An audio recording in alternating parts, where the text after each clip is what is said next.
कल शाम 6 बजे से कैंपेनिंग ख़त्म होने के बाद साइलेंस पीरियड की शुरुआत हो गई।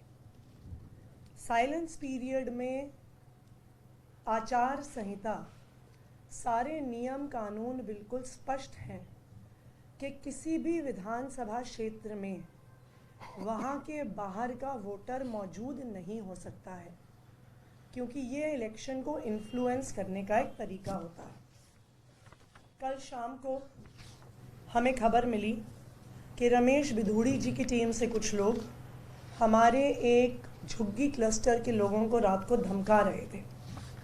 हम रात को गए वहाँ पे और दिनेश चौधरी जी, पहले किसी ने बताया था कि मनीष बिधूड़ी जी हैं, पर ये दिनेश चौधरी जी हैं, संगम विहार के हैं। जीपीएस टैग्ड फ़ोटो हमारे पास है जो क्लियरली कह रहा है कि 3 फरवरी रात को 11:30 बजे साइलेंस पीरियड में गिरिनगर बाल मुकुंद खंड में ये व्यक्ति मौजूद थे। मैंने रिटर्निंग ऑफिसर को फ़ोन किया, डीसीपी को फ़ोन किया, पुलिस की टीम आई और इनको लेकर भी गई। लेकिन जब हम इनके पीछे पीछे गए तो ये दिखा कि इन पर कोई भी एक्शन नहीं हुआ, इनको पुलिस ने जाने दिया। In the meantime police थाने की तरफ जाते हुए एक और गाड़ी में रमेश बिधूड़ी जी की टीम के कुछ लोग नवजीवन कैंप, नेहरू कैंप की झुग्गियों के आसपास घूम रहे थे। उनकी भी जीपीएस टाइम स्टैम्प्ड फोटोज़ हैं हमारे पास। ये अनुज भाटी, जो मुझे बताया गया है कि शायद सगे भतीजे हैं, अनुज बिधूड़ी, जो मुझे बताया गया है कि सगे भतीजे हैं रमेश बिधूड़ी जी के, उनके भाई के सुपुत्र हैं और सेठी के नाम से इलाके में जाने जाते हैं।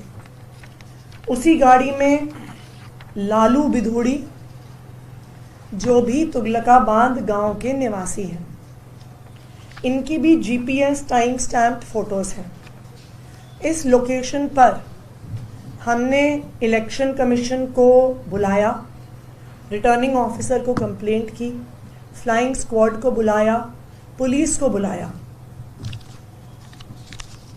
जब एसएचओ वहाँ पे पहुँचे और उन्होंने अनुज बिधूड़ी को वहाँ पर देखा तो खुले आम एसएचओ साहब ने इनको वहाँ से सबके सामने फरार करवा दिया।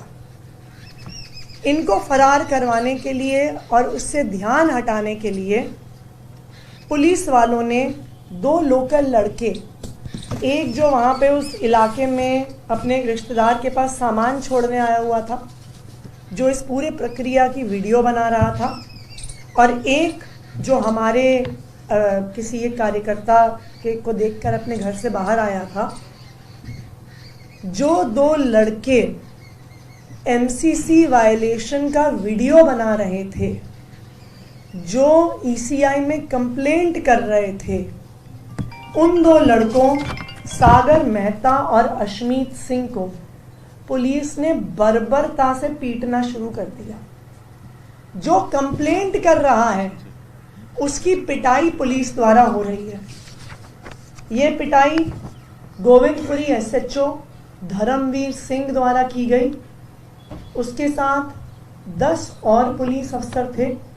हमारे पास वीडियो एविडेंस भी है, जो मैंने कल रात को ट्वीट किया कि उनको थाने लेके जा रहे हैं और पुलिस वाले इन दोनों लड़कों को लात मार रहे हैं जब थाने लेकर जा रहे हैं। इन लड़कों को बिना किसी कंप्लेंट के, बिना किसी एफआईआर के रात के 1 बजे से सुबह 6 बजे तक थाने में रखा गया। सारी इलाके के सीनियर पुलिस वालों को वहां बुला लिया गया, जिसमें हर्ष इंदौरा, एसीपी साउथ ईस्ट, एगमुट के आईपीएस के 2016 के ऑफिसर हैं, श्री वीरेंद्र एसीपी सरिता विहार, श्री राकेश कुमार एसीपी कालका जी, ये सब वहां पे मौजूद थे। इन्होंने एमसीसी वायलेशन करने वालों पे कोई एक्शन नहीं लिया। एमसीसी वायलेशन रिपोर्ट करने वाले 2 लड़कों को 5 घंटे पुलिस थाने में बिठा के रखा। और जो एक हिंदी में मुहावरा है, उल्टा चोर कोतवाल को डांटे। मैंने इलेक्शन कमीशन को बुलाया, पुलिस को बुलाया, और इलेक्शन कमीशन ने इस पूरे प्रकरण में रमेश बिधूड़ी जी की टीम पे कोई एक्शन नहीं लिया, बल्कि मेरे ऊपर एफआईआर किया।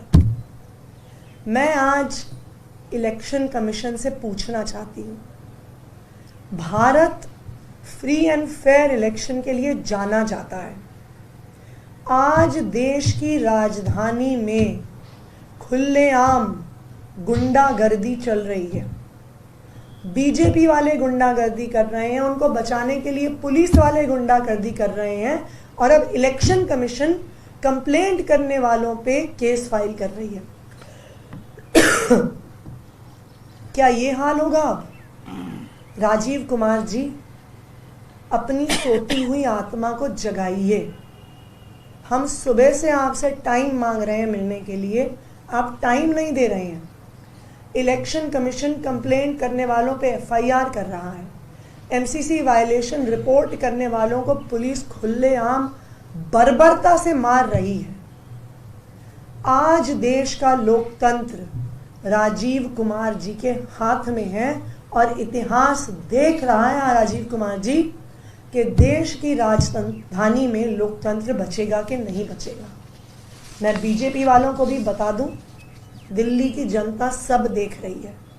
उनको पता है कि एक तरफ गुंडागर्दी करने वाले और फ्री की योजनाओं को बंद करने वाले लोग हैं, और दूसरी तरफ हर महीने 25,000 रुपए के फायदा पहुंचाने वाली पार्टी है। दिल्ली की जनता बहुत सोच समझ के अपना फैसला लेगी।